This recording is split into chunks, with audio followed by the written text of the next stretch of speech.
Allez, c'est parti. Bonjour à toutes et à tous. Donc, il est 19 heures. Nous allons démarrer ce soir le webinaire sur les perspectives 2025 avec mon invité qui ce soir donc est Marc Daguerre. Bonsoir Marc.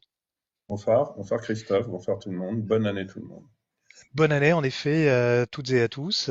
Alors justement, en ce début d'année, c'est l'occasion avec Marc de faire le point sur les marchés, sur ce qui s'est passé sur l'année 2024, ce qui va nous permettre donc d'enchaîner sur les perspectives donc de l'année à venir. Il y a pas mal d'événements, hein, notamment là très prochainement avec l'arrivée de Donald Trump donc aux manettes. Du côté des États-Unis, mais vous verrez qu'il y a également pas mal d'autres choses à surveiller. C'est ce on va voir en détail avec Marc. Alors avant de démarrer, je vais simplement vous poser la question, si vous pouvez me répondre dans le chat, est-ce que en termes d'image et de son, tout est OK? Et puis on démarrera donc rapidement. Alors, OK. Eh ben, a priori, tout est bon. Merci pour vos réactions dans le chat. Bien sûr, lors de cette présentation, vous pourrez poser vos questions via le chat et puis je me chargerai de les reprendre et de les transmettre à Marc au fur et à mesure donc de la présentation. Donc rapidement, rapidement, on voit le sommaire ensemble. Donc,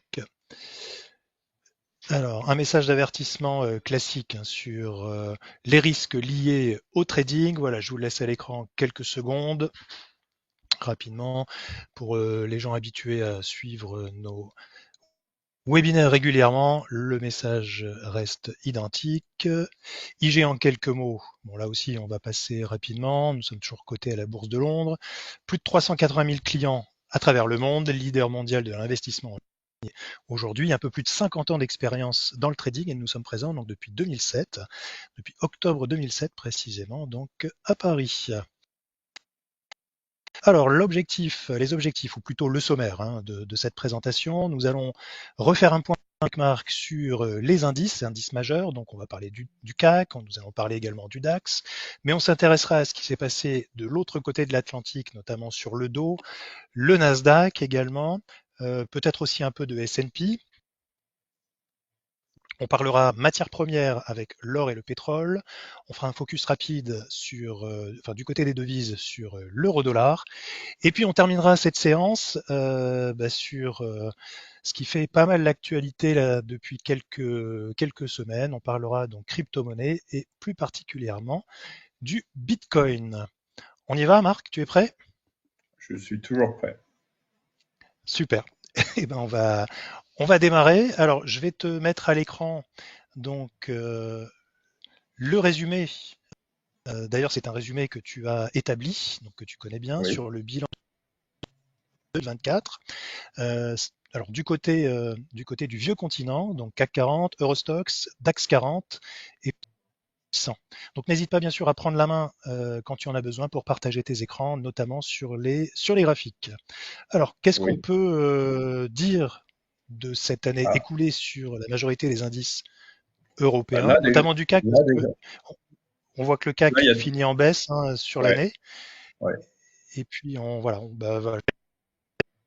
je te laisse la main et détailler.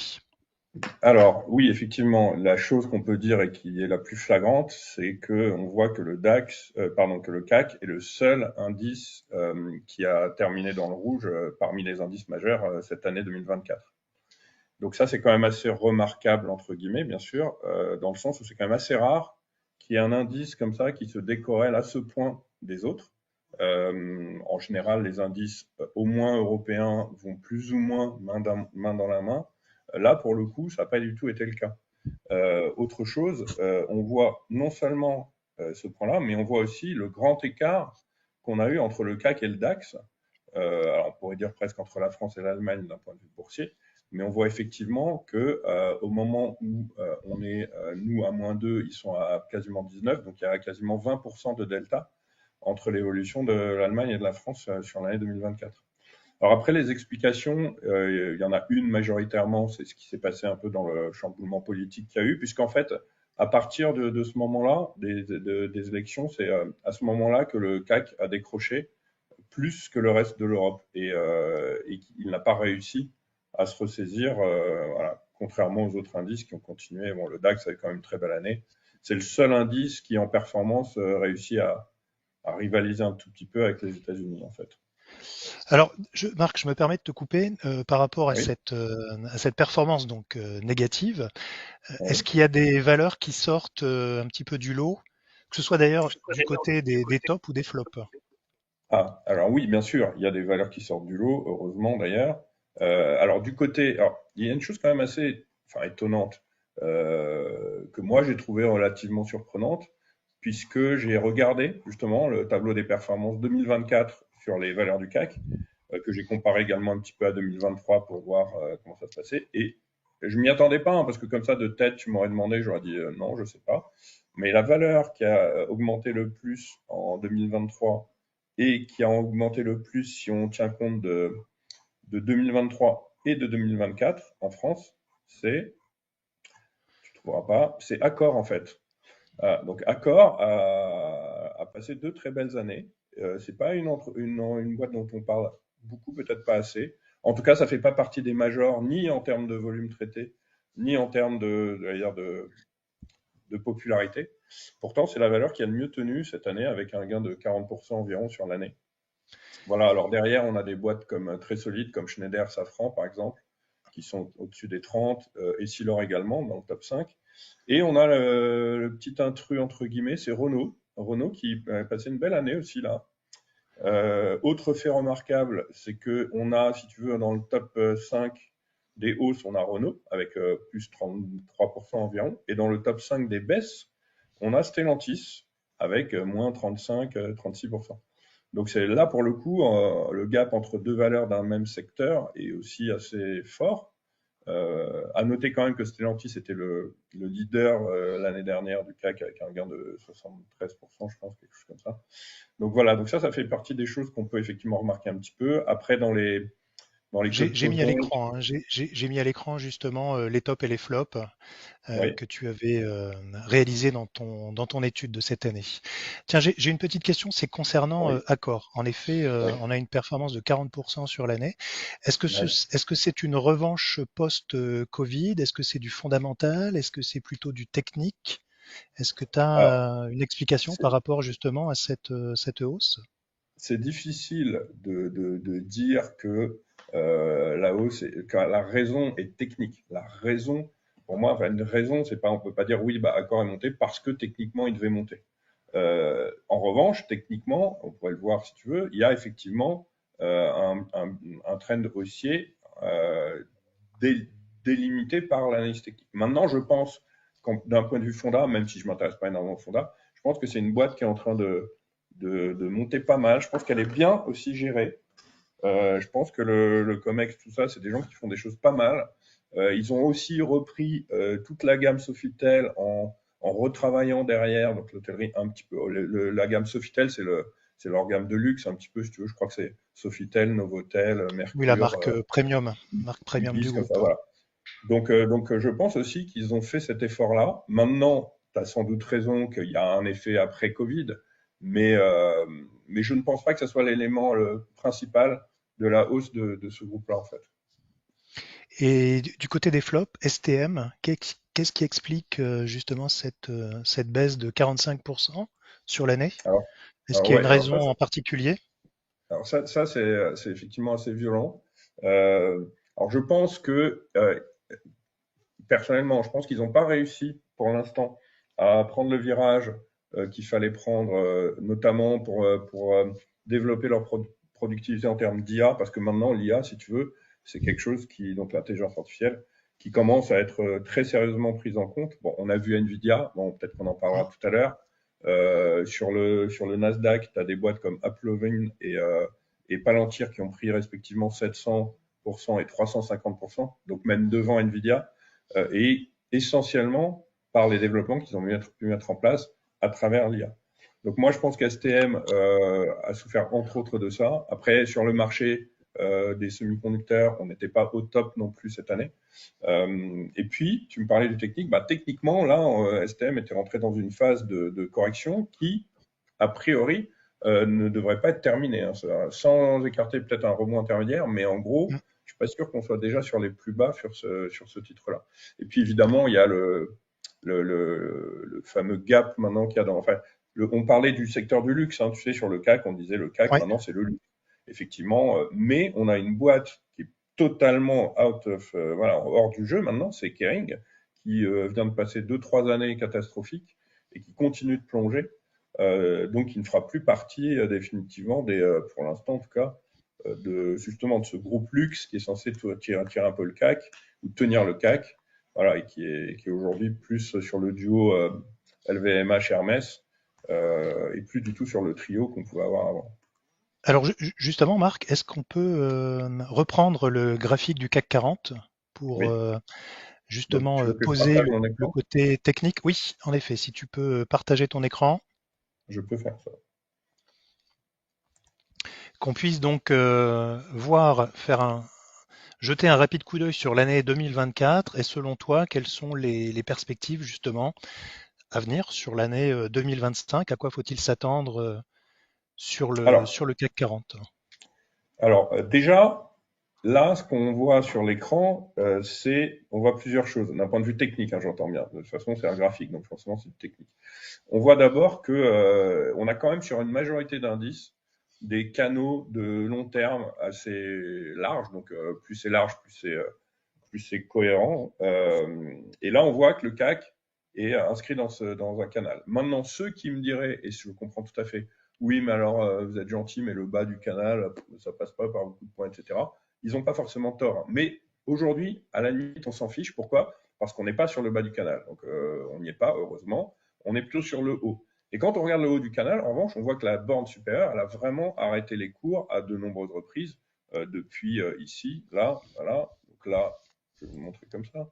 Voilà, ici un petit peu, ici, là aussi en janvier, et puis paf, cette année, à 2 reprises, on est venu buter sur le même niveau. Bon, déjà, ça nous indique que on a quand même, dans l'analyse technique, des moyens de trouver des zones, des points, des supports, des résistances qui sont cohérents. Alors du coup, là, le CAC, lui, il est rentré effectivement dans une phase corrective. Si tu veux qu'on regarde alors le début, voilà, je vais mettre mon curseur sur le début de l'année. Voilà, là on est sur le début de l'année, ici, à ce niveau-là. Donc on voit que le CAC, à part au tout début d'année, où il a bien démarré l'année, à partir de mai, donc Oui, là, même pas on parle de. Je tiens juste à oui, apporter une précision. oui, On parle bien de oui, l'année 2024, hein. Parce que quand tu dis on a oui, démarré l'année, en effet, on a démarré l'année 2024. oui, tout à Et fait. c'est pas 2025, 2025, hein. Oui, oui, puisqu'on est on est en graphique une semaine, hein, oui, tout à graphique fait. hebdomadaire. Donc en Ouais. effet, là, on parle bien de 2024. Oui, tout à fait. En fait, en gros, voilà, 2024, c'est là, hein. Voilà, pardon, j'ai pas pris le mot. Voilà, 2024 sur le CAC, c'est là. Voilà, en gros, on est à peu près là. Donc, ah non, pardon, j'ai été trop loin là. D'ailleurs, je me Ouais. disais, c'est bizarre parce que, voilà, en fait, on est là sur le CAC en 2024. Donc, on voit effectivement que on a clôturé un peu plus bas que l'ouverture. Bon, à 2%, hein, c'est pas énorme, mais ça reste une année qui est quasiment flat.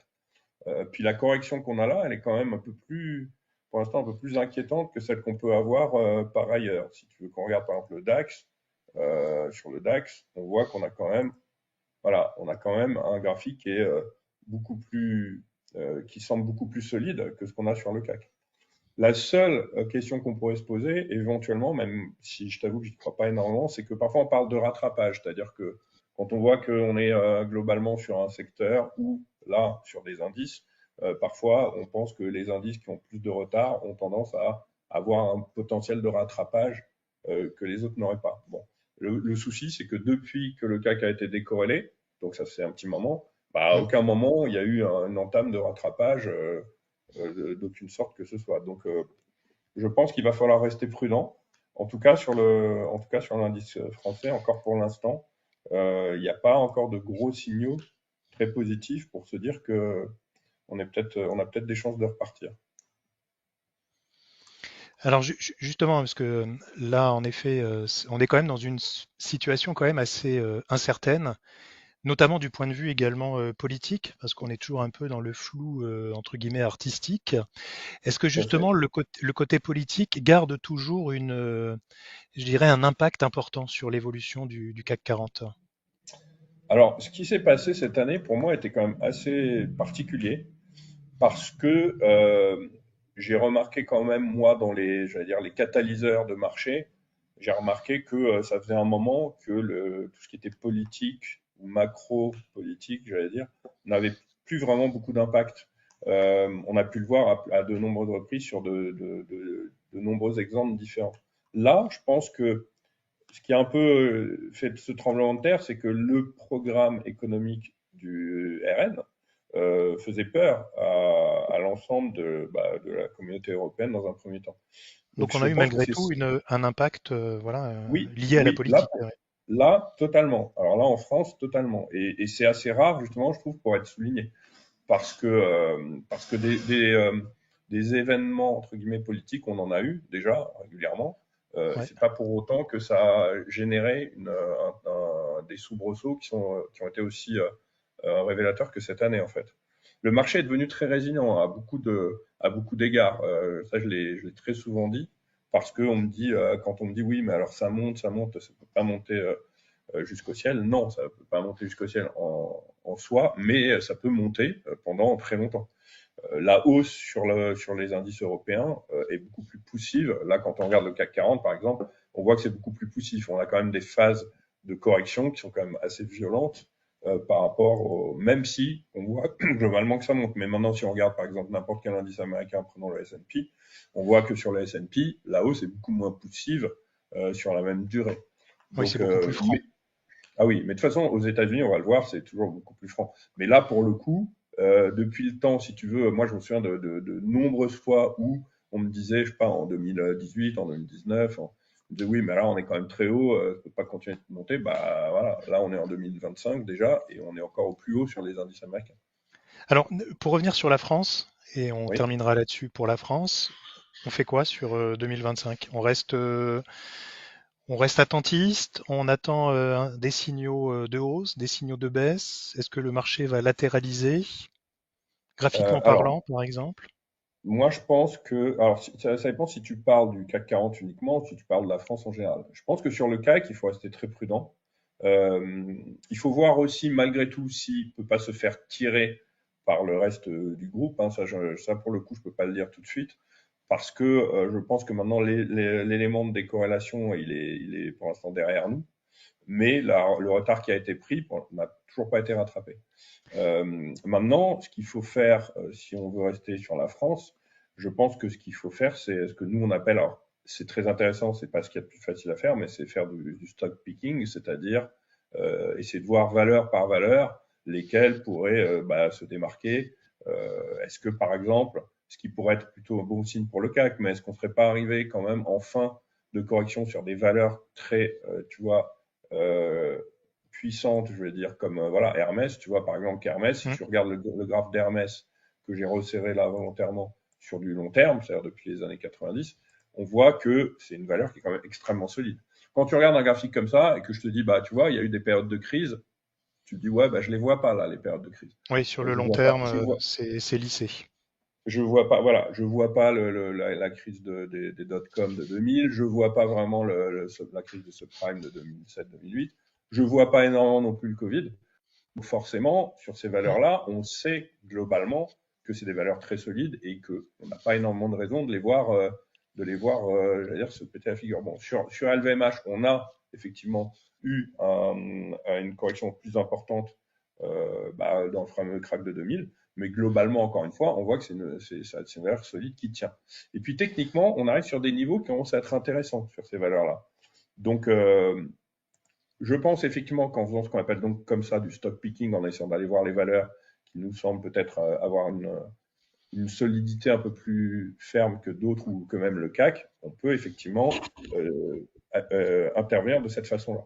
Maintenant, Donc si Hermès, ça peut être une ouais, bonne période pour faire ses courses en quelque sorte.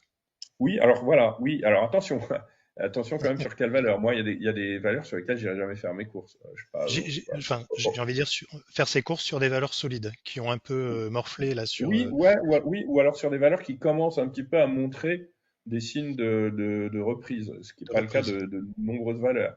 Mais globalement, oui, je pense qu'en se démarquant comme ça, on peut effectivement observer des, euh, des titres qui peuvent un peu tirer leur épingle du jeu. Euh, voilà, moi je fais régulièrement un tableau où je prends toutes les valeurs du CAC et j'essaie de donner un sentiment. Normalement, je le fais sur une durée de moyen terme. Là, on a fait exceptionnellement, comme on a ressorti une revue, si tu veux, totalement sur l'année 2024. Donc, on a proposé justement ce tableau sur une vision beaucoup plus long terme. Bon, évidemment, c'est très difficile de se plonger sur une année, de se plonger sur une année, mais on a quand même tenté de dire, bah voilà, des boîtes qui nous semblent bon, on peut les voir ici. Hein, en gros, ça c'est notre tableau, c'est un peu le tableau de cohérence. Donc voilà, on a mis ici dans cette colonne-là des valeurs qui nous semblent peut-être encore intéressantes à acheter, ou alors des valeurs sur lesquelles on a plutôt un biais haussier. Voilà. Et ce tableau est fait de la façon suivante. On a ici les pondérations des entreprises, parce que chaque entreprise du CAC ne pèse pas évidemment le même poids à l'intérieur du CAC. Donc c'est sûr que si on a le top 5 qui monte, bah, on va quand même tirer le CAC vers le haut. Et ici, on a mis notre sentiment, et là, on a mis un score en fait. Donc en fonction de la pondération, bah, on va multiplier, voilà. C'est-à-dire qu'en gros, on est aussi sur LVMH, donc on a 10% de hausse sur le CAC. Quand on est à l'achat, on multiplie par 2. Quand on est à la vente, on multiplie par 2 aussi. Et puis à la fin, hop, ça calcule tout ça, et puis ça nous donne un indice de cohérence. Voilà, donc tu vois que là, sur 2025, par exemple, on a fait le tableau sur 2025, on est juste à 55% de hausse sur le CAC. C'est pas non Ouais. plus extraordinaire, même si ça reste quand même positif. C'est pas non plus voilà, le truc D'où, où on se dit, bon, d'où bah, l'importance en effet d'adopter plutôt un comportement prudent sur le CAC et les valeurs françaises. Marc, je voulais simplement là oui, pour continuer sur les indices. Tout à l'heure, tu as parlé de l'indice allemand, enfin tu as montré oui, l'indice DAX. oui, Avant d'aller dessus, là tu utilises ProRealTime, hein. Donc ProRealTime, c'est une plateforme graphique. Je rappelle qu'elle est oui, disponible hein, également chez IG. Vous pouvez trader donc directement dessus, en plus de la plateforme classique. On propose également TradingView. Bon ici là tu utilises ProRealTime. Donc oui, je voulais oui, que tu ailles sur le DAX parce qu'il y a une question qui oui, revient souvent actuellement chez d'accord. IG. Parce qu'on est sur des journées records hein, sur le DAX. On a vu le graphique Mmh, tout à l'heure qui est tout le temps orienté vers le haut. On a vu que le DAX a oui. une performance plus qu'honorable sur l'année 2024. Souvent, la question qu'on a de la part des clients, c'est quand est-ce que ça va s'arrêter? Est-ce Ah, que ça va continuer ou est-ce qu'à un moment, ça va sur, finir par craquer? ah oui, donc c'est intéressant. Vous avez cette question sur le DAX, en fait. Sur le DAX, oui, exactement. Oui, parce que D'accord. c'est un des indices les plus tradés aujourd'hui par les clients européens, hein, puisque c'est l'indice Oui, d'ailleurs oui, le oui, bah plus tradé en je Europe. pense que je pense que c'est l'indice le plus tradé en Europe. Hein, oui, Oui, oui, effectivement. bien sûr. Ouais, devant le CAC et Et, l'Eurostoxx. Oui. Bah et, écoute, de- et depuis oui. qu'on a dépassé à nouveau donc les 20 000 points, c'est est-ce qu'on va continuer à évoluer au-dessus des 20 000 points ou est-ce qu'il faut s'attendre à une grosse correction Oui, alors sur les dépasser 20 prix? 000 points, ouais, on les a à peine dépassés pour l'instant. Alors, déjà, il faut savoir une chose quand même. Sur le DAX, c'est le seul indice qui est ce qu'on appelle en total return, c'est-à-dire c'est le seul indice dans lequel les dividendes sont directement réinvestis. Bon, ce qui fait que, graphiquement, ce n'est pas tout à fait la même façon de le lire. Pourtant, nous, ce qui nous intéresse d'un point de vue technique, c'est uniquement le graphique en soi. Qu'importe ce genre d'explication, qu'importe n'importe quelle donnée qu'on pourra avoir, même fondamentale. Maintenant, moi, sur une vue de long terme, je ne vois pas le DAX s'arrêter, même d'un point de vue technique, sur l'enchaînement des hausses et ce qu'on appelle nous les décomptes aussi, puisqu'on fait des décomptes en Elliott, donc des comptes de vagues. Là, depuis le point bas du Covid, on est uniquement dans ce qu'on appelle une vague 3. C'est-à-dire que tu as une vague 1 ici, une correction, puis là on est dans la vague donc 1, 2, puis là on est dans la vague 3. Donc déjà, la vague 3, c'est souvent la plus impulsive. Donc on voit que pour l'instant, elle est à peu près de la même taille que la 1, voire un peu en dessous. Et puis, qui dit vague 3, dit que derrière, pour nous, vague 4, 5. Alors, effectivement, ça reste de l'Elliott. Et l'Elliott, c'est pas toujours, il n'y a pas de magie de toute façon. Moi, je vais pas vous donner une réponse magique. Je vais vous donner une réponse d'après ce que mon expérience me dit et depuis que je regarde des graphiques, ce que je pense pouvoir être effectivement intéressant. Tu vois ici, par exemple, si je pars de là, j'avais bien 1, 2, 3, 4, 5 vagues ici avant d'avoir la grosse correction du Covid. Donc là, je suis dans une 1, 2, 3. J'ai pas de raison pour l'instant d'envisager une forte correction tout de suite sur l'indice allemand. Il y a eu aussi le dépassement de cette droite de résistance, tu vois, qui a capé les plus hauts. Et ça, c'est pas mal aussi. On est venu s'appuyer dessus une fois qu'on est passé au-dessus. Donc pour moi, là, sur le DAX, je reste positif en fait. Ok. Alors, jusqu'où si vous donnez des niveaux à tes clients, déjà, on peut revenir sur le haut du canal intermédiaire ici. Donc, c'est déjà autour des 24, allez, pas loin des 25 000. Donc, c'est-à-dire qu'il y aura encore 5 000 points à prendre. Euh, rien ne dit que ça ne le fera pas, hein. Ok, ok. Donc, on peut envisager une continuation donc de cette tendance haussière sur 2025. On passe du côté US. Oui. Je vais reprendre la main pour partager les performances du côté américain. Donc, je vous mets à l'écran. Donc, sur les US, alors là, on est dans le vert hein, partout, que ce soit du Mhm. côté du S&P, du côté du Nasdaq, du Dow.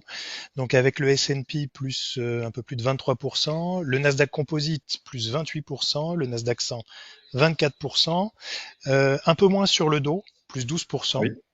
Oui. Alors là aussi, qu'est-ce qui fait que cette année ça a boosté comme ça? Trump Euh, uniquement ou d'autres choses? non, pas Trump uniquement, parce que ça avait boosté déjà avant Trump. Si on Ouais. regarde les indices américains, tu vois, le premier semestre, on a quand même du 14, du 16, du 18, et on a même un premier semestre qui était plus fort, à part sur le dos, bon, ça c'est intéressant, que le second semestre. Je pense qu'il y a plusieurs choses. D'abord, il y a une vraie solidité du marché américain, on va pas se mentir. On a une politique de la Fed qui a quand même réussi, malgré tout, même si elle n'était pas toujours ultra accommodante, mais qui a réussi quand même à maintenir l'inflation sans que ça devienne un véritable problème. On a, et on le voit de toute façon, tu vois, quand tu vois la performance du Dow, par exemple, comparé aux autres indices, on a quand même une décorrélation dans le sens où la tech tire énormément les indices US vers le haut. Comme C'est je t'ai dit, quand ce tu qu'on vois, voit à l'écran, hein, justement, voilà. avec Et Nvidia, Broadcom, oui, Netflix, ouais. Walmart. Alors, ce qui est intéressant là, sur ce que tu montes là, que moi j'ai trouvé intéressant, c'est que dans le top 5 du S&P, parce que là tu es sur le S&P, donc le S&P, on rappelle, c'est l'indice majeur qui est sans doute peut-être le plus suivi, alors pas forcément le plus traité, mais en tout cas le plus suivi Le parce plus que suivi, en ça effet, regroupe, qui donne vraiment la température des marchés, hein. il regroupe 500 des plus grosses entreprises américaines. Donc globalement, oui, c'est quand même le Dow Jones, c'est un indice, j'allais dire empirique, mais il regroupe que 30 valeurs, même si c'est des grosses valeurs, hein, forcément. Et le Nasdaq, lui, alors sur le Nasdaq 100, on est à 100 valeurs, sur le Nasdaq Composite, on est pas loin des 2000. Bon. Mais dans le S&P, là, dans le top 5, on a quoi? On a 4 valeurs qui sont dans le Nasdaq, en fait. On a 4 valeurs, entre guillemets, plutôt techno, dont certaines complètement. On a Nvidia, on a Broadcom, Netflix et Meta.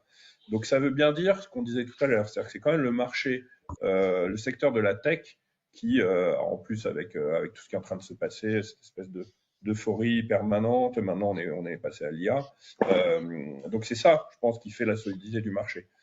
Et c'est aussi ça parfois qui fait un peu la décorrélation avec le Dow Jones, qui lui, pour le coup, étant pas du tout un indice tech, même s'il y a quelques valeurs tech dans le Dow Jones, est un indice qui monte moins que les autres. Alors, en gros, sur les États-Unis, ce qui est assez fréquent, c'est que quand tu es dans des années de hausse, en fait, en valeur absolue, c'est toujours le Nasdaq qui est leader, même si là, c'est intéressant de voir que le S&P est quand même très proche. Et, Ouais, euh, et c'est toujours le Dow Jones qui est le dernier. à la En termes de traîne. valeur absolue, hein. Ça veut dire que dans les années haussières, tu vas souvent avoir, voire quasiment tout le temps, DAX 1, S&P 2, Dow Jones 3. Dans les années baissières, en revanche, tu vas avoir un dos qui lui va être plus résilient et donc tu vas avoir en gros un dos en 1 un S&P en 2 et un Nasdaq en 3. Bon, on l'a vu, hein, on l'a vu en 2022, on le voit à chaque fois qu'on a des années. Voilà. Donc, je pense que si tu regardes de façon quasi empirique le trio annuel, tu vas voir régulièrement ça en fait. Alors côté graphique, Marc, Oui. si on fait la même chose que sur l'Europe, Alors, on commence on par quoi? regarde Bah, celui que tu veux. On peut prendre le on peut dos, regarder les celui qui a. trois, hein. Ouais, Bah, on peut regarder le dos si tu veux d'abord. Alors, voilà, donc celui là, on qui a a le le dos. moins performé entre guillemets. Oui. Oui, alors, entre guillemets, comme tu dis, parce que quand Ouais. bien même ça a moins performé, bon, bah, tu regardes, t'as pas vraiment l'impression que. Bon, faut pas aussi oublier que le dos, de par le fait qu'il ait 30 valeurs et non pas une centaine, voire une cinquantaine de valeurs, et des valeurs quand même parfois un peu, qu'on appelle des valeurs un peu solides, que ce soit comme Valmart par exemple, qui est le Des valeurs de leader. fonds de portefeuille en quelque sorte. Donc, c'est forcément un indice qui va être moins volatile. Donc c'est plus difficile pour le dos de prendre 20% que pour le Nasdaq, où tu vas avoir des valeurs comme Nvidia, etc., qui sont très volatiles. Donc, ça explique aussi un petit peu le décalage qu'il peut y avoir entre cet indice et les autres. Mais on Alors voit, comme vas-y, hein, tu dis, ouais, pardon. oui, J'allais dire, moi, je te laisse partager ton écran. ah, pardon, oui, j'avais pas vu, Ouais. j'étais en train de parler comme si c'était déjà partagé, mais tu avais repris la main. Voilà. Donc oui, donc là j'étais sur le dos, oui, donc comme je te disais, on voit quand même que graphiquement, il n'y a pas énormément d'inquiétude. On voit encore que sur du long terme, on est inscrit dans une forme de canal haussier, comme sur l'ensemble des indices d'ailleurs. Et là encore, quand bien même la borne inférieure n'est pas très solide, comme je te l'ai dit tout à l'heure, on n'y est pas en fait. Le jour où on reviendrait dans ces niveaux, on n'y est pas, peut-être qu'on n'y sera pas avant très longtemps. Bon, en revanche, la borne supérieure, elle, on voit qu'à nouveau, comme le CAC, je l'ai ici, j'ai mis un encadré gris pour qu'on voit un peu plus le nombre de fois on est venu buter sur cette zone. Ici, on est venu rebuter un petit peu aussi. Et là aussi, à nouveau. Bon, on n'y est pas encore. Donc, on peut déjà espérer dans un premier temps qu'on y revienne. Et là, au moment où on y reviendrait, effectivement, ça sera peut-être plus le moment de se poser la question.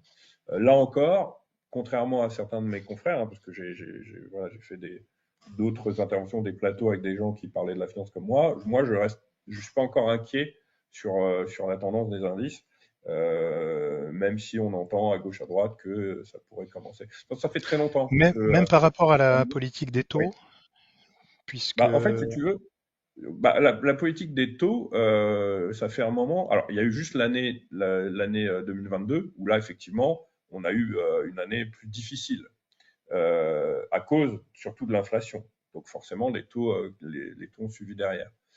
Pour autant, enfin, moi, j'ai jamais perçu quelque chose qui soit suffisamment inquiétant pour me dire que je vais commencer à lâcher la tendance haussière que je peux avoir sur des indices très résilients.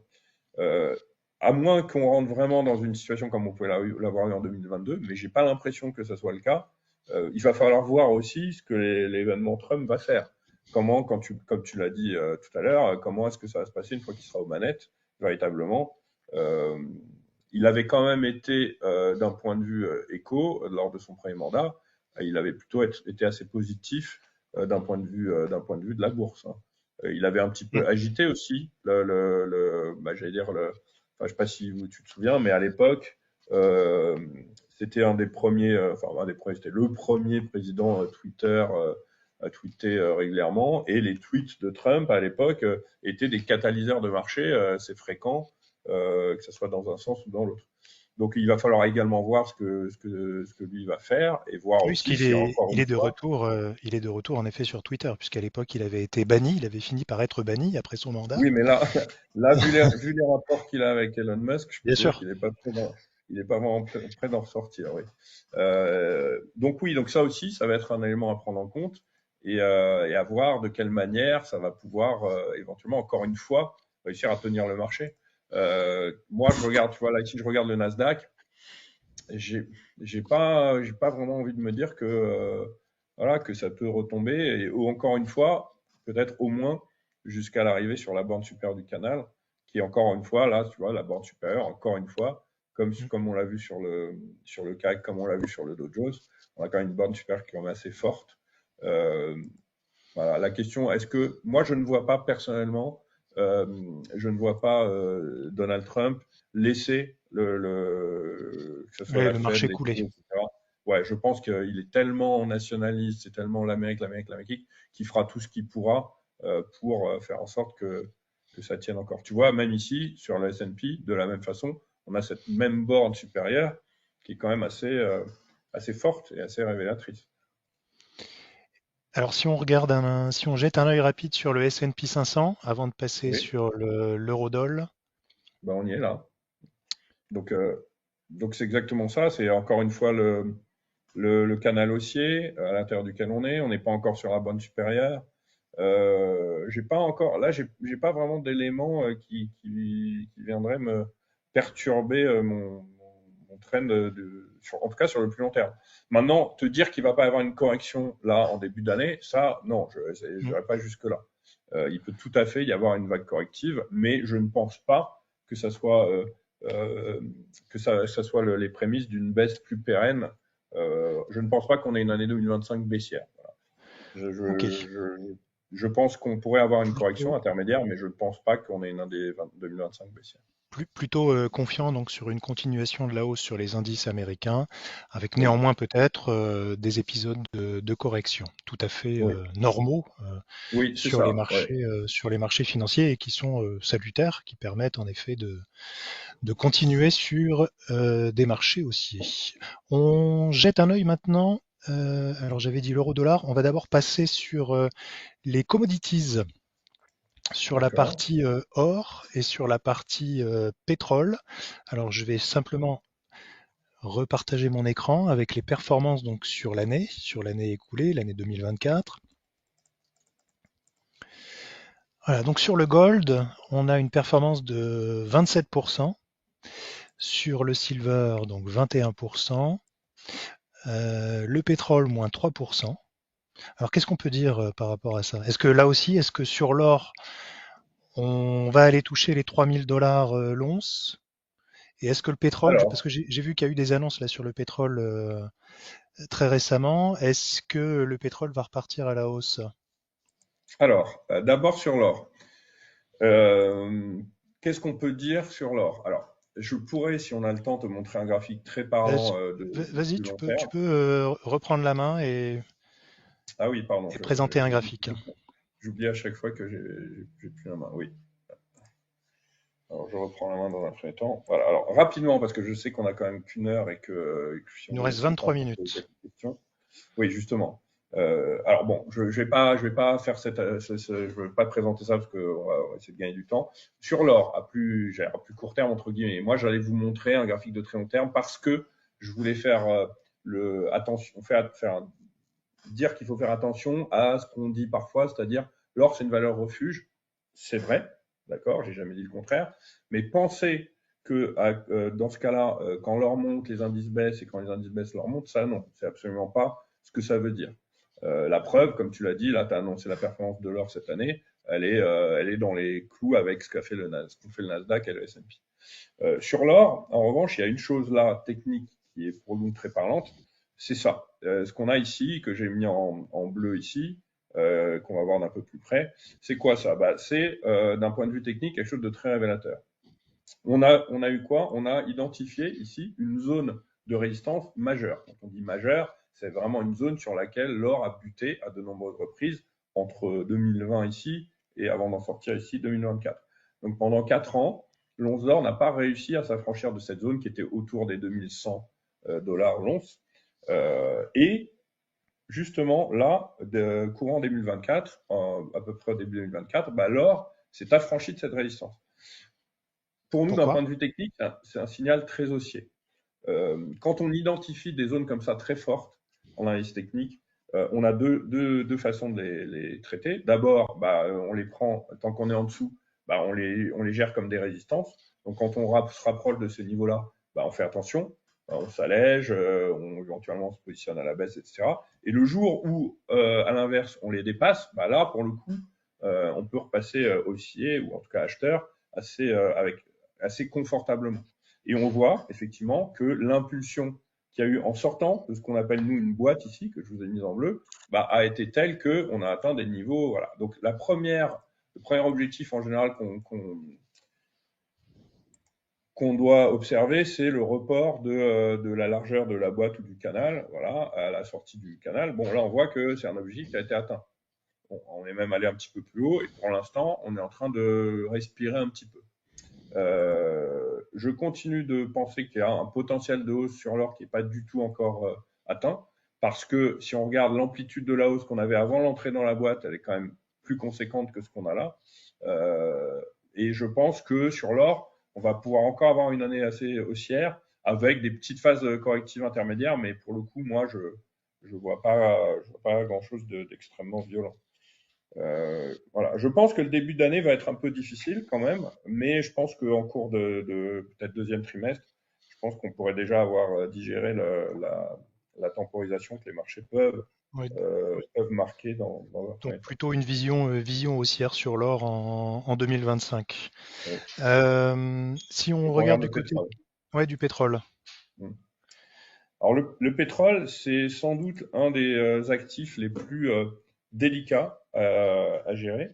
Et techniquement, même si on va voir qu'il y a des situations techniques qui marchent quand même très très bien, hein, et fondamentalement parce que le pétrole est quand même un actif qui est sujet à énormément d'éléments fondamentaux extérieurs, que ce soit des éléments géopolitiques par exemple, forcément quand on a des troubles par exemple dans des pays comme le Moyen-Orient, ou même des troubles impliquant des pays comme la Russie, etc. Il y a ça, il y a la politique de l'OPEP en soi, il y a aussi les ententes même au sein des membres de l'OPEP, parce que parfois on a vu qu'il y avait justement des frictions entre certains membres de l'OPEP qui ont fait que c'était un petit peu plus difficile de se positionner sur le pétrole. Alors, ce qu'on voit là dans l'immédiat, en revanche, ce que je pourrais montrer rapidement sur des éléments techniques qui fonctionnent, bon, je vais vous en montrer juste un parce qu'on n'aura pas le temps. Ici, si on regarde ce qui s'est passé en 2014, pourquoi je dis que c'est très intéressant? Pour deux raisons. D'abord, on a eu ce qu'on appelle nous ici un biseau, un wedge, c'est-à-dire une zone de compression des cours, à l'intérieur desquels les cours sont de plus en plus étouffés, justement ce qu'on appelle un biseau d'étranglement. Et au moment où les cours s'affranchissent de ce niveau, à la baisse, bah, il y a une très forte accélération baissière derrière. Bon, là, pour le coup, elle a été quand même très violente. Ce qui est très intéressant de voir ici, en fait, c'est la chose suivante. On a une première phase de baisse très violente. Je me souviens très très bien à l'époque de gens, de clients, de gens du domaine de la finance, d'analystes qui disaient que bon là quand même, on était déjà très très bas. Et quand on a commencé à rebondir ici, quand on est repassé jusqu'à 70 dollars à peu près, on commençait à se dire bon bah ça y est, on a digéré la baisse, on est reparti. Nous, ce qu'on avait dit très très précisément quand on était à l'intérieur du drapeau, ici on avait dit attention, on est dans un drapeau. Tant qu'on n'est pas sorti du drapeau dans un sens ou dans l'autre, on peut rester prudent. Et si on en sort à la baisse, en revanche, il va falloir être très prudent. Bon. Et là, on en est sorti à la baisse. Et je voulais juste montrer ça parce que c'est quand même assez frappant. Le calcul théorique du report d'un drapeau, en fait, voilà, tu vois, j'ai dupliqué, hein, c'est-à-dire que j'ai pris Hmm. exactement la même amplitude. Bah, en fait, tu reportes ce qu'on appelle le mât du drapeau, c'est-à-dire l'amplitude de la vague qu'il y a eu avant l'entrée dans le drapeau. Là, pour le coup, c'est une vague de baisse, puisqu'on est dans un drapeau haussier. Et on reporte sur le haut du drapeau et on voit que, allez, à 1 dollar près peut-être, on avait le moyen de calculer un objectif de baisse sur le pétrole. Et ce qu'on avait fait nous à l'époque, et il y avait quand même pas mal de monde qui pas nous riait au nez, mais disait mais n'importe quoi, tu peux pas emmener le pétrole à 27 dollars, etc. Donc maintenant, ça c'était juste une parenthèse pour montrer l'efficacité qu'on peut avoir en termes techniques. Alors justement, parlons-en de ça. Parce que pour le coup, là, on est dans une situation qui commence à être un petit peu floue, même d'un point de vue technique. Là, on a depuis quelques semaines, effectivement, les cours du Brent qui se reprennent. Pour autant, moi, je n'irai pas jusqu'à dire qu'on va pouvoir reprendre une tendance haussière sur les cours du pétrole. Moi, je me méfierais beaucoup déjà de cette zone-là. Il faudrait qu'on puisse la réintégrer avant d'envisager un potentiel plus intéressant. Parce qu'on est quand même sorti d'un triangle ici, après une phase de baisse. Bon, Et on est sorti vers le bas. on est sorti vers le bas, donc c'est censé être un signal plutôt baissier.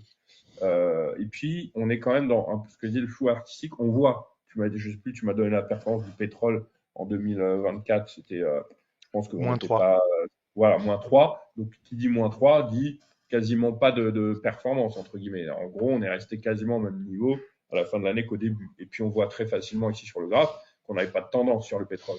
On n'a pas l'impression, comme sur l'or, qu'on avait monté. On n'a pas l'impression non plus qu'on s'est cassé la figure. Donc, on était dans des phases de tergiversation euh, assez marquées. Je pense que ça va continuer comme ça dans un premier temps. Et après, on va mettre, nous, ce qu'on appelle des balises. Donc, si on arrive à repasser au-dessus des 85, là, ça commencera, allez, même avant les 85, peut-être autour des 83, 84, ça commencera à devenir des zones intéressantes pour se dire, bah, effectivement, on a un potentiel haussier qui va être intéressant.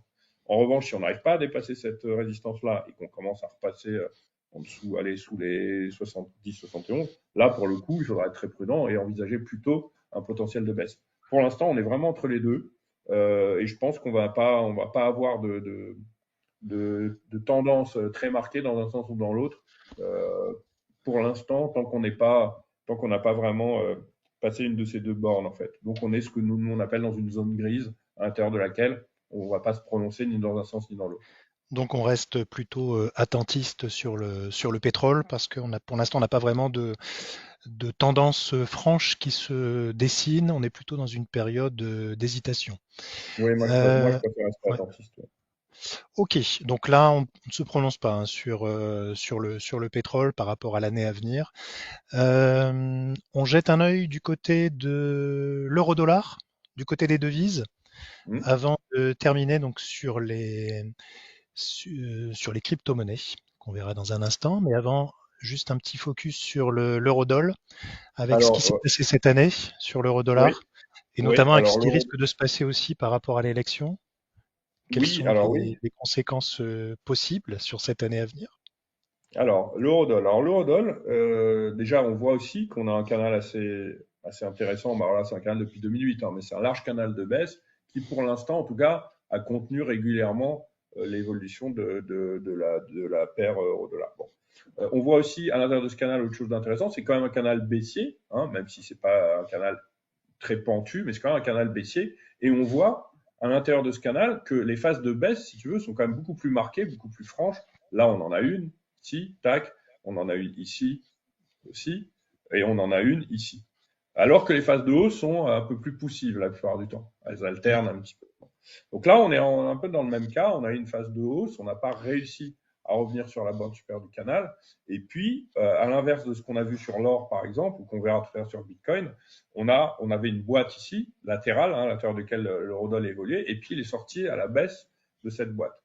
Techniquement, là, on a pour l'instant, on ne peut pas être très positif.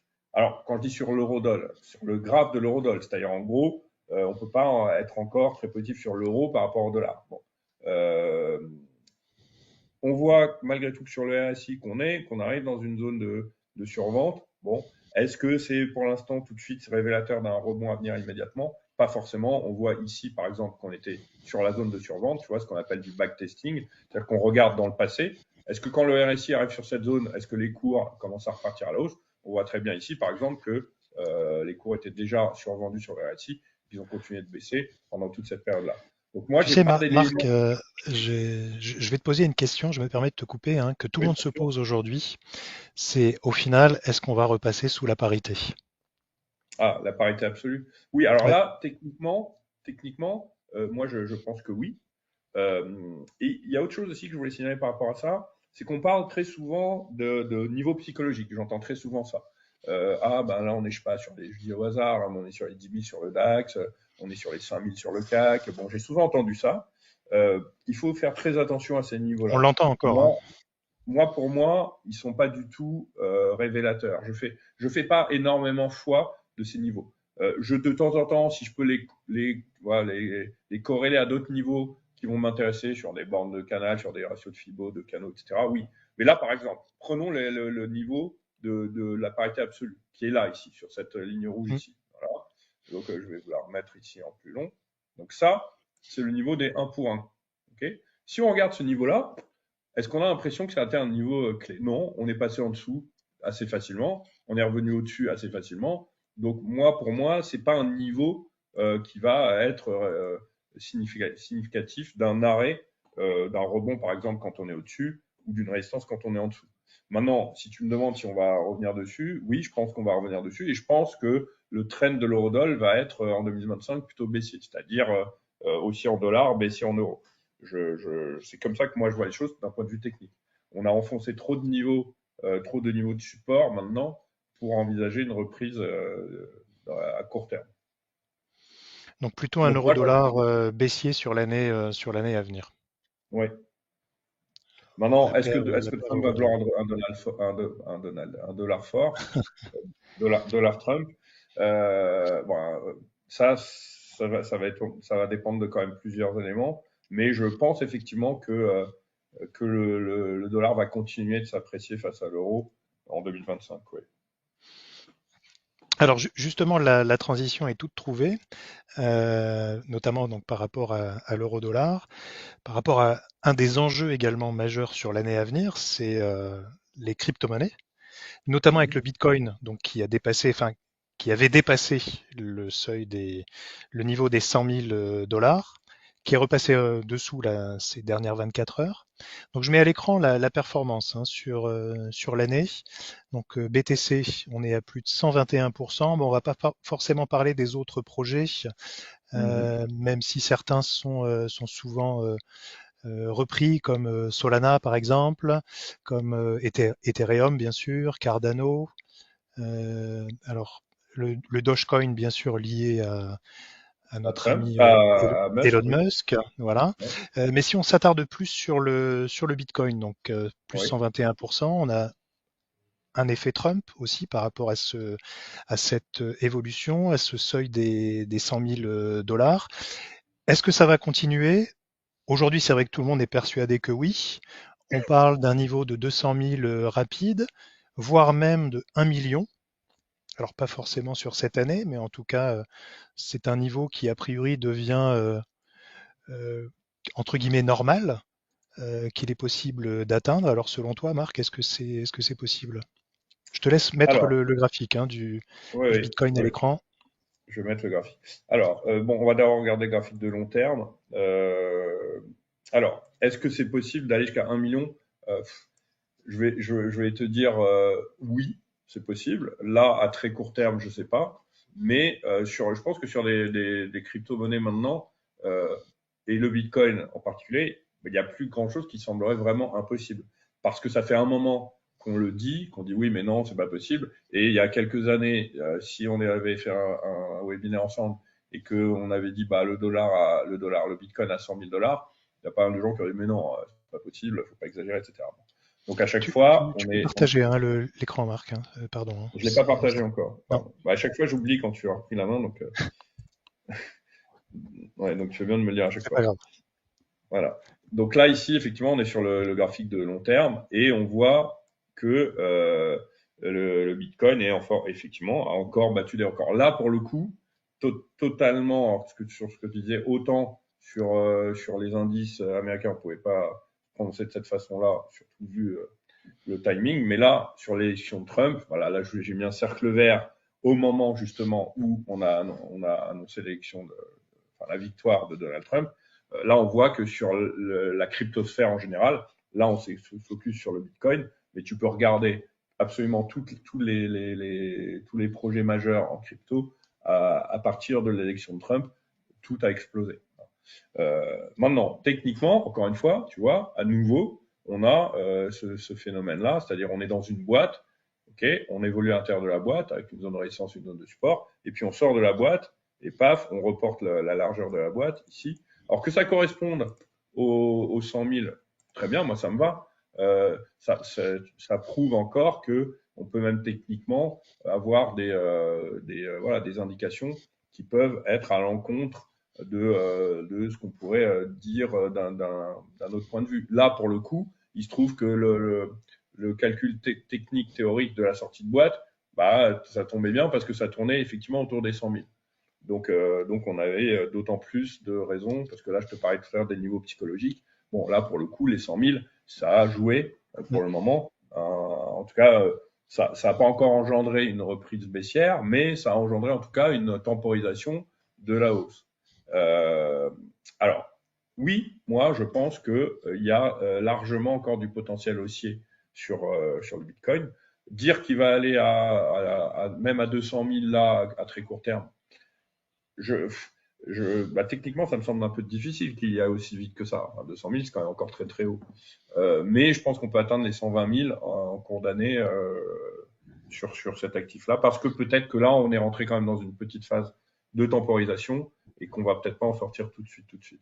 Je pense que Alors, l'effet, si tu veux, l'effet psychologique et même l'effet concret, l'effet ouais. concret palpable de Trump, il est quand même déjà énormément dans les cours.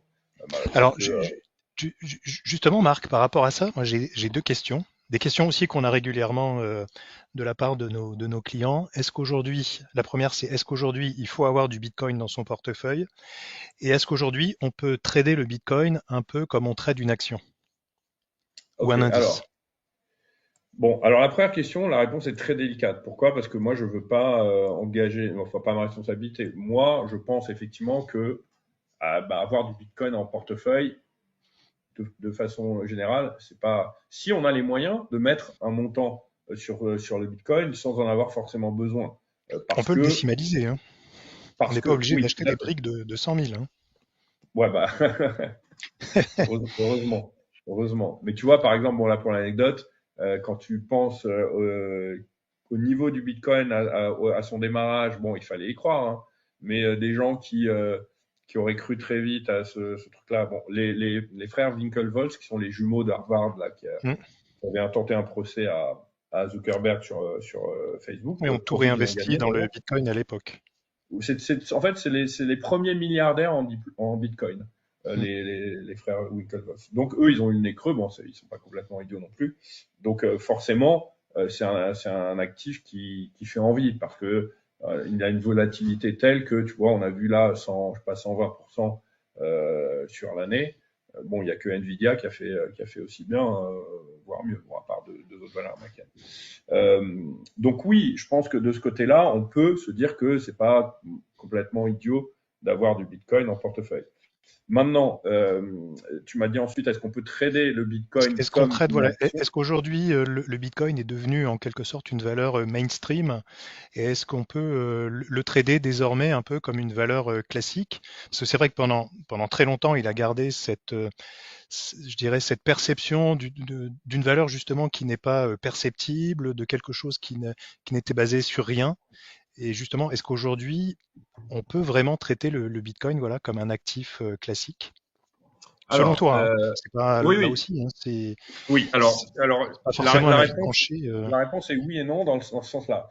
Le oui, c'est que je pense que maintenant, de toute façon, si tu veux, euh, j'allais dire, qu'est-ce que ça veut dire de traiter à partir du moment où tu as un actif qui est coté en bourse, eh ben, il va avoir un prix d'achat, un prix de vente, et il va avoir une évolution que nous, analystes techniques, on matérialise par un graphique.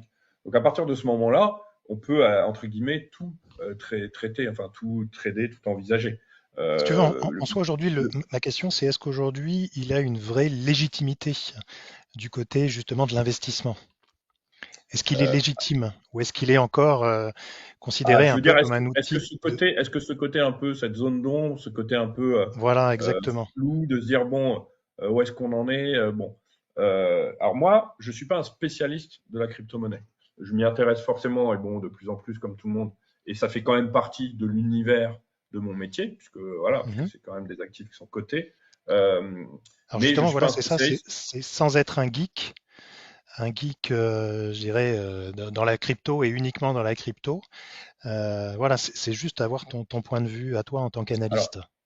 moi, je trouve que la crypto fonctionne quand même relativement bien d'un point de vue technique aussi. Donc, et d'ailleurs, il y a pas mal hein, d'analyses techniques sur la crypto parce que c'est quand même un- j'allais dire une classe d'actifs, si on peut appeler ça comme ça, qui est quand même beaucoup plus difficile à appréhender, en tout cas, comme tu dis, pour le mainstream, d'un point de vue fondamental. Je pense qu'il y a beaucoup de gens qui sont positionnés sur de la crypto et qui seraient pas capables d'expliquer les projets qu'il y a derrière, qui seraient pas Ouais. capables d'expliquer ce que c'est que la blockchain, etc. Donc, il y a aussi cette partie-là qui est un côté un peu très attractif parce que justement un potentiel quand même assez fort avec une volatilité très forte. Donc il faut aussi faire attention. C'est pour ça que je te disais tout à l'heure, il ne faut pas que l'argent qu'on investisse en crypto puisse être un argent dont on peut avoir besoin ou qu'on aimerait pouvoir récupérer facilement parce que il faut pouvoir tenir sur la durée. Maintenant, j'allais dire, des effets de plus court terme, je sais qu'il y a, par exemple, chez IG, on a une gamme sur la crypto au niveau des CFD déjà qui est large, et il y a également des turbos qui ont été émis chez vous sur le Bitcoin et l'Ethereum. Donc, ce qui est intéressant de ce côté-là, c'est pour moi notamment le fait que ça donne accès à de la crypto sans être obligé d'avoir un compte crypto, d'avoir un compte wallet, etc. Parce qu'il y a pas mal de gens aussi qui ont un peu peur de ça, hein, qui disent oui, je sais pas, moi, je suis pas très chaud de, voilà, j'ai peur, peut-être, j'ai vu qu'il y avait des histoires où on avait perdu une clé, où il y avait du hacking qui avait fait que, bon, là, on peut avoir accès, c'est-à-dire se positionner sur le marché de la crypto à travers des produits qui vont être cotés en euros et à travers un compte classique sans être Classique, obligé. oui, en Voilà, effet. donc ça, c'est aussi Sans quelque être chose obligé de détenir physiquement la crypto. Ça vous permet voilà. d'investir sur les différentes cryptos avec un effet de levier, néanmoins. Oui, alors Même faites si l'effet de attention levier sur les cryptos, sur la l'effet de levier est crypto. quand même très faible, hein. Ouais, il faut. D'ailleurs, c'est très bien qu'il soit faible parce que en soi déjà, le levier à l'intérieur même de la crypto, il est déjà assez conséquent. Ouais. Mais donc, il faut des petits leviers. Maintenant, sur un petit levier de x3, x4, moi, t'imagines bien que quand tu prends 30%, ça peut monter très très vite. Ça peut aller très vite, mais ça peut aller très Mais vite dans il les faut deux faire sens, en attention que effet. ça, oui, absolument. Il faut faire très attention. Ça peut aller très vite exactement dans les deux sens. Ok, donc là sur le Bitcoin, donc on reste plutôt positif. Oui. Malgré tout, il faut quand même Oui, alors rester là, extrêmement vigilant. Ouais, dis-moi. sur l'ensemble de ce qu'on a vu quasiment, moi, je pense qu'il faut être prudent en début d'année. Et comme tu dis, peut-être attendre un peu. De toute façon, si on est déjà investi, je pense qu'on peut rester. Si on n'est pas encore investi, qu'est-ce qu'il faut faire? Il faut attendre, parce qu'on a quelques signaux là pour l'instant qui sont des signaux plutôt correctifs. Il faut attendre d'avoir justement un contre-signal, quelque chose qui va nous donner des indications de retour potentiel de la hausse, plutôt que d'essayer. Il y a une erreur qu'il faut surtout pas faire, que beaucoup de gens font, et je le vois parce que moi j'organise un concours de trading tous les ans, c'est d'essayer de faire ce qu'on appelle d'acheter des bottoms ou de shorter des tops. Autrement dit, de se dire, voilà, on n'a pas encore de signaux de retournement baissier, mais on a envie de shorter parce que, justement, on est très haut et qu'on a envie d'être le devin ou celui qui a shorté dans le meilleur timing, ou inversement, un marché qui baisse et se dire, ah, moi, je vais racheter ce marché. Non, il vaut beaucoup mieux rentrer dans un timing peut-être un peu moins intéressant, mais avoir un peu plus de confirmation de changement de tendance, plutôt que d'essayer sans arrêt de se dire, non, je vais acheter là, même si ça baisse, parce que je pense que ça va plus baisser. En effet, il faut se tenir à des stratégies, je dirais saines, préétablies et garder son plan de trading en tête. Ah, ça c'est très important. Je vous ai mis à l'écran les différents moyens pour nous suivre, nous contacter. Avec Marc, d'ailleurs, on a signé un partenariat. Marc va proposer donc des idées de trading très prochainement, là sur CFD et sur Turbo, puisque nos turbos s'étaient mis en pause par rapport à l'émetteur du turbo. Donc on va continuer à proposer des turbos là à partir de mi-janvier. Donc vous pourrez retrouver Turbo et CFD. Et Marc, donc tu vas nous concocter des idées de trading sur différents sous-jacents Oui, alors régulièrement. il y a deux choses qu'on fait avec vous cette année. Il y a, à l'image de ce qu'on faisait l'année dernière, mais là de façon peut-être un peu différente, mais pas un peu assez pertinente. C'est-à-dire qu'on va faire une analyse sur le sous-jacent directement et on va donner des références de turbo qui peuvent, sur lesquelles on peut se positionner par rapport à l'analyse en question. Il y aura plus la fiche produit comme on l'avait cette année où on va donner tout, parce que en fait l'idée c'est de dire voilà, je donne un exemple, hein, on est aussi sur Total par exemple, vous pouvez vous positionner sur Total via ces turbos-là ou via votre compte CFD si vous voulez prendre un CFD. Voilà, donc ça va être le flux continu que nous on va animer avec vous. Et puis on a mis aussi autre chose en place, ce qu'on appelle un weekly, c'est-à-dire que tous les débuts de semaine, donc le lundi, on va envoyer un weekly à l'intérieur duquel on va avoir 3 sous-jacents qu'on va choisir nous, sur lesquels on pense avoir une vision intéressante à court terme pour le coup, on va dire sur 2 semaines, quelque chose comme ça. Ces sous-jacents seront uniquement indices, matières premières, devises ou crypto. il n'y aura pas des actions dans ce weekly. Les actions, elles, seront incluses dans le service, j'allais dire, permanent, L'idée de trading, régulier, oui. voilà, trading, voilà, qui, lui va englober toutes les classes d'actifs. En revanche, sur le weekly, on a mis en place quelque chose où on a décidé de justement de se mettre vers des actifs plus larges qui peuvent intéresser aussi d'un autre point de vue, peut-être plus de monde que des actions au cas par cas. Je vous ai mis à l'écran d'ailleurs le lien pour aller vous abonner aux idées de trading. C'est complètement gratuit.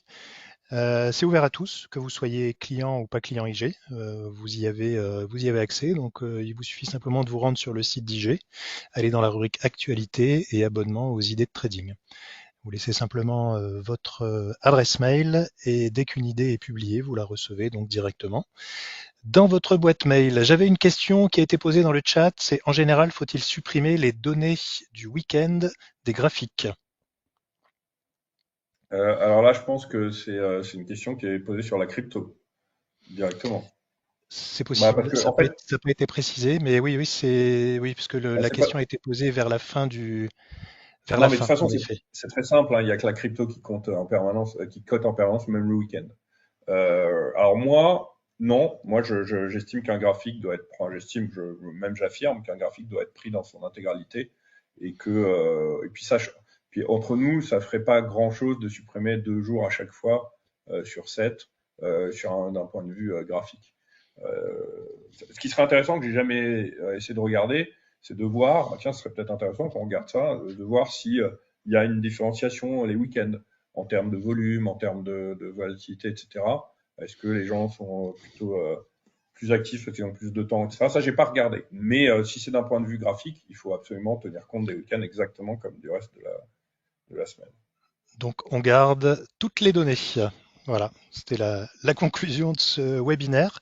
Marc, merci beaucoup pour ton temps. Merci beaucoup Je t'en également prie, pour merci à toi.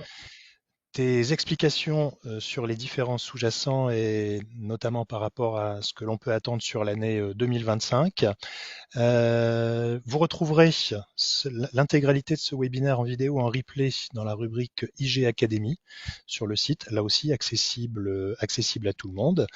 Moi, je vous donne rendez-vous très prochainement pour un nouveau webinaire, peut-être avec Marc également la prochaine fois.